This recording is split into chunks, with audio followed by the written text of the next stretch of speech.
We have people that are in this party, in my party, that looked at that theory that popped up in the early morning hours on November 7th and concluded we're never going to win another presidential election, another national election, if we don't first pass comprehensive immigration reform. And that's based on Barack Obama getting 71% of the Hispanic vote. Because that number it's gone up and down, but it's crept up for Democrats over time. What they have forgotten is that tens of millions of dollars and very much organizational effort has been put into it by Democrats to call Republicans racist. And my colleagues on my side of the aisle, they seem to just disregard that all of that money spent, all of those dishonesties perpetrated. They think that if it exists at all, it didn't have any effect. It all was just those two words that Mitt Romney said, self-deport. We need to look at the actual facts. Actual facts are Bob Dole had the lowest percentage of Hispanic vote when he ran for president in '96. It was 21%.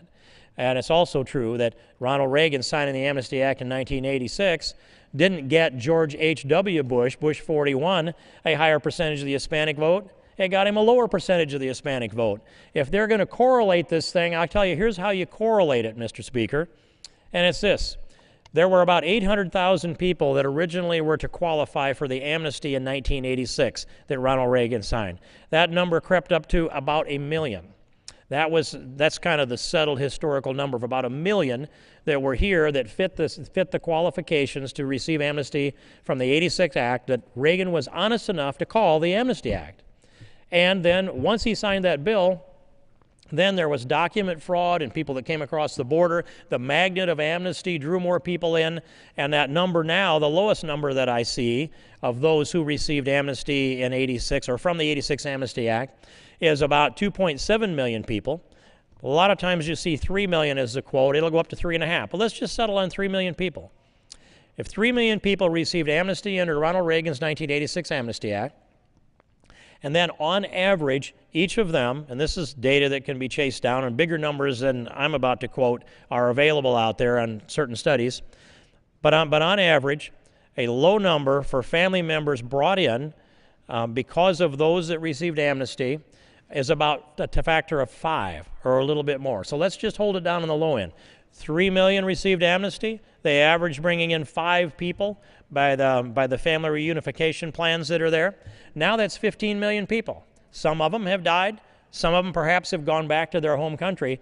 But there are a large block of voters there that have shifted over to vote for who, Mr. Speaker? Barack Obama. Barack Obama.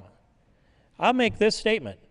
If the theory of those who believe that they can they can reverse the trend of Hispanic vote, if their theory is correct, then I would suggest to them that if they can provide amnesty and somebody's going to benefit from that, if their theory is correct, they have to admit that Ronald Reagan's signature on the '86 Amnesty Act brought about Barack Obama's election. If you take those numbers of people out of the polls and you calculate that percentage of 71%, so let's just say that we take 15 million people out of the rolls and say, well, they wouldn't have been here without the '86 Amnesty Act, or at least they wouldn't be voting. And if 71% of them voted for Barack Obama, then it's clear to anybody that can do any kind of statistical analysis that Barack Obama wouldn't be president of the United States without Ronald Reagan's 1986 Amnesty Act.